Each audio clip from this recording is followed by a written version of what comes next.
Para mejorar la calidad de vida de quienes convivimos en ciudades, es necesario que nuestros centros urbanos crezcan de manera vertical y se hagan más compactos. Pero no se trata de simplemente hacer más edificios, por lo que profundizaremos en ello hoy, en Ahora Futuro, México y el Mundo. México tiene futuro y su futuro está en tus manos. La mejor manera de predecir el futuro es crearlo.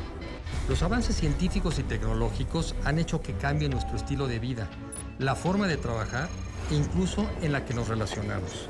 La capacidad de educarnos a través de Internet, de transportarnos en vehículos autónomos, de modificar el genoma humano para evitar enfermedades, así como el uso intensivo de las energías renovables y de la inteligencia artificial, nos permitirán alcanzar mejores niveles de vida.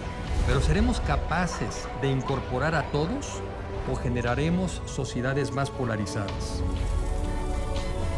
De esto se trata Ahora Futuro, México y el Mundo.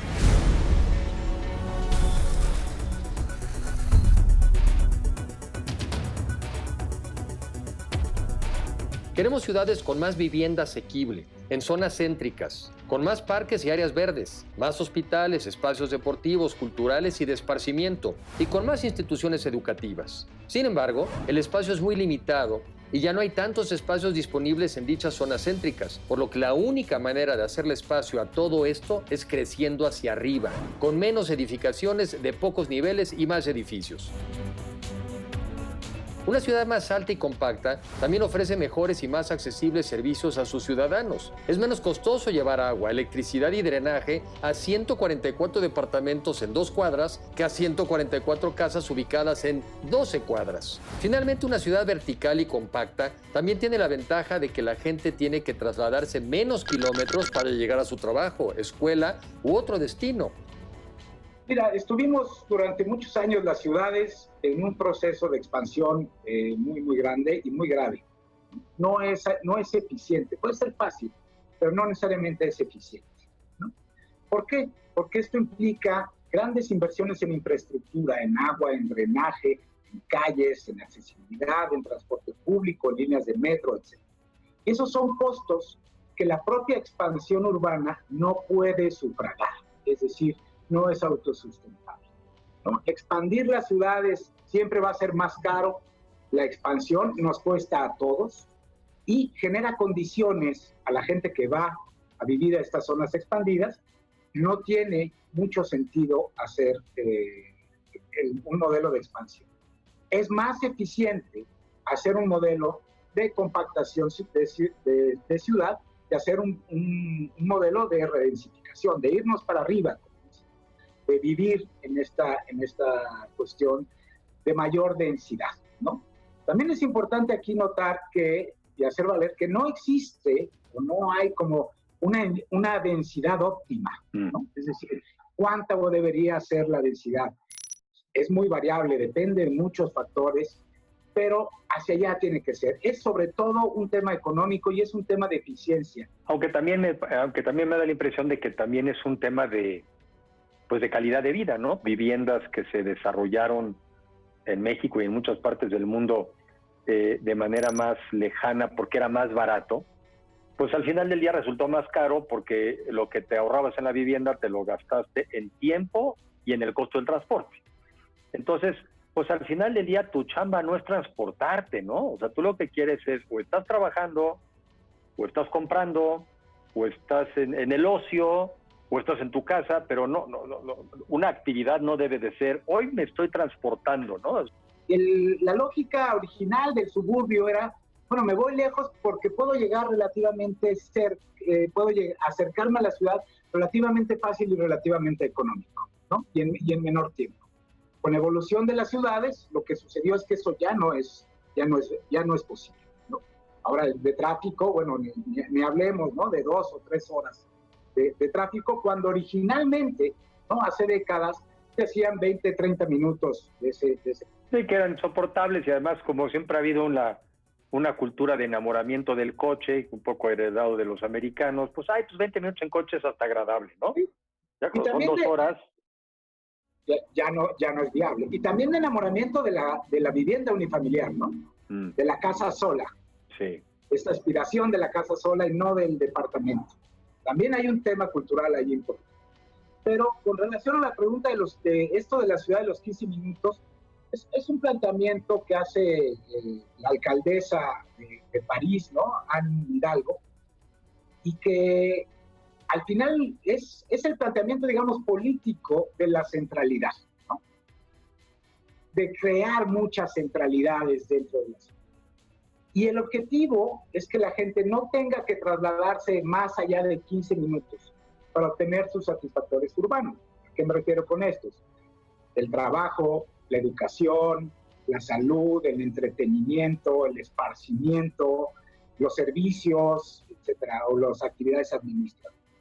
Que todo me pueda quedar a una distancia aproximada de 15 minutos. Finalmente, esto es centralidad. Pero en nuestras ciudades eso significa un reto muy, muy grande, muy importante, ¿no? Lograr esto, ya no digamos 15 minutos, vamos a ponerle... 30, déjalo en 30, ¿no? Déjalo en 30. Déjalo en 30, déjalo en 45. Sí, claro, y además el principio, ¿no? Es decir, no, pues si no son 15, serán 20, 25, 30, pero pues no 2 horas, ¿verdad? E ir acotando el tiempo a ese sentido. Una de las razones, decíamos, por las que la gente se fue a vivir más lejos, yo creo que es porque los desarrolladores encontraban tierra más barata y además encontraban en los municipios facilidades. Entonces, si nos venimos al centro otra vez, pues entonces seguramente el suelo se vuelve a encarecer. Y si se encarece el suelo, pues entonces la única manera de poder ofrecer algo bueno, una es que sí te tienes que ir para arriba, o sea, para que sobre un terreno puedas construir muchas más viviendas y el costo por vivienda sea más barato. Tiene que haber, sobre todo, la infraestructura, ¿no? Que te permita lograr esa densidad, ¿no? Ese nuevo suelo. Hay que invertir en agua, hay que invertir en drenaje, hay que invertir en espacios públicos, hay que invertir en calles, en banquetas, hay que invertir en transporte público, ¿no? También. Esa es una parte de inversión. Pero, en efecto, también hay una parte cultural. Seguimos pensando, ¿no? En esta idea muy de la posguerra, ¿no? De la Segunda Guerra Mundial, de mi casa, con mi jardín, con mi coche, con mi garage, ¿no? Y esta idea idílica del desarrollo de la vivienda. Pero yo creo que eso está terminando. Las nuevas generaciones no se plantean, ¿no? Esta idea de vida, ¿no? O esta idea de vivienda. La definición simple de densidad urbana es la relación entre el total de la población de una ciudad y el espacio territorial que ocupa. Mientras haya más edificios que permitan vivir a más habitantes en el mismo pedazo de terreno, pues más densa es esa ciudad. No obstante, no se trata simplemente de poner a más gente en menos terreno, porque se corre el riesgo de vivir hacinados, es decir, con muchas personas en pocas viviendas. Es importante tomar en cuenta el número de personas por vivienda. Tampoco se trata de construir muchos espacios muy pequeñitos de 10 metros cuadrados, sino de crear viviendas con espacio suficiente, y por eso necesitamos edificaciones más altas. Eso tampoco basta, porque no queremos únicamente zonas con edificios altos, sino edificaciones que convivan en la misma cuadra, en la misma colonia, con viviendas, escuelas, oficinas, servicios de salud, parques, restaurantes, gimnasios y todo lo que necesitamos en nuestra vida cotidiana. Hay que construir edificios, pero cuidando que el acceso a esos servicios, como el agua, se mantengan en niveles deseables y no se construyan en zonas de riesgo. También hay que saber combinar la altura de los edificios para que todas las edificaciones reciban rayos solares en el transcurso del día y el viento corra adecuadamente. No se necesitan puros rascacielos. Latinoamérica es la región con ciudades menos densas. Por ejemplo, entre 1980 y 2010, la zona metropolitana del Valle de Toluca creció 3 veces en población, pero 27 veces en extensión territorial. De hecho, la densidad urbana en las ciudades mexicanas se ha venido reduciendo. El aumento en las distancias de traslado al interior de la ciudad se ha traducido en que muchas familias mexicanas gasten hasta un 25% de sus ingresos solo en movilizarse. Lo anterior ha contribuido enormemente a que en México haya 5 millones de viviendas deshabitadas, la mayoría en zonas no céntricas, cantidad suficiente para albergar a los 20 millones de personas que habitan la zona metropolitana del Valle de México. Y sin embargo, ahora que estamos con el COVID, pues da la impresión de que justamente entre más densa y más compacta pudiera ser una ciudad, más pudieras estar en el riesgo de contagiarte. ¿Tú crees que va a cambiar esa visión de que tienen que ser ciudades densas y compactas, y por qué? Mira, llevamos, como bien lo mencionas, ¿no? Llevamos básicamente 20, 30 años en este planteamiento de que las ciudades tienen que ser compactas, tienen que ser densas. Es lo más eficiente para las propias ciudades. Y el tema del COVID viene a replantearnos esta situación. Sin embargo, por lo que se ha analizado, ¿no? Estudios que se han hecho, no hay una relación directa, o parece que no hay una relación directa, entre densidad y COVID, ¿no? Entre densidad y contagios. Lo que sí hay una relación directa es entre COVID y las condiciones de la densidad.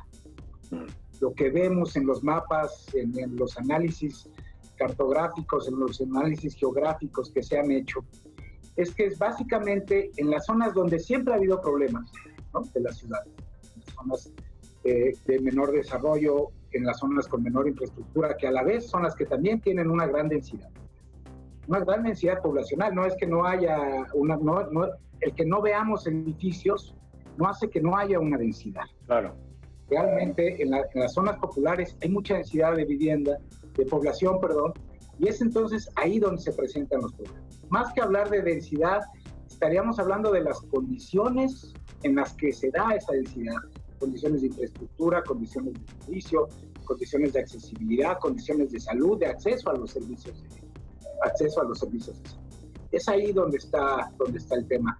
Yo no creo que vaya esto a transformar de manera muy importante la manera en la que estamos planteando y desarrollando la ciudad.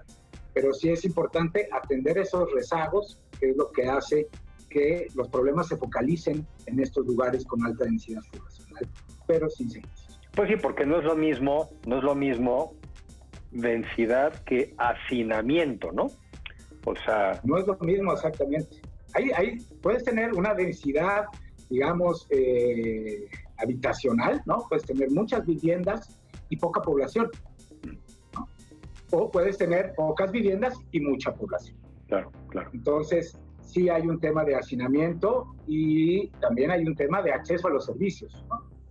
Son muchas zonas que no necesariamente tienen agua todo el tiempo, que no necesariamente tienen agua todos los días, y eso agrava los problemas.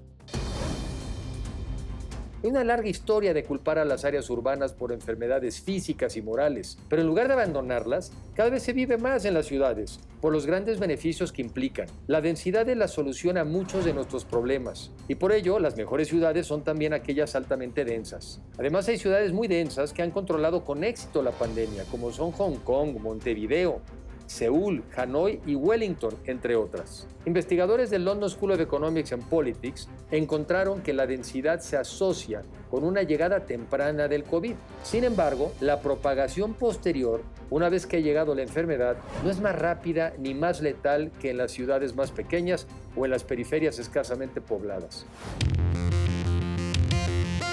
Las ciudades compactas también son un gran mecanismo para combatir el cambio climático.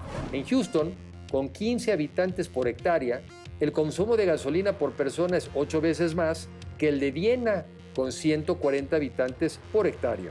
Además, las ciudades compactas y densas son más incluyentes, al permitir que personas con muy diferentes contextos convivan más en los mismos espacios públicos. Si logramos densificar nuestras ciudades de forma inteligente, provocaremos un gran ahorro económico y de tiempo en la gente, además de mejorar significativamente su calidad de vida. Ese es el verdadero espíritu de la ciudad.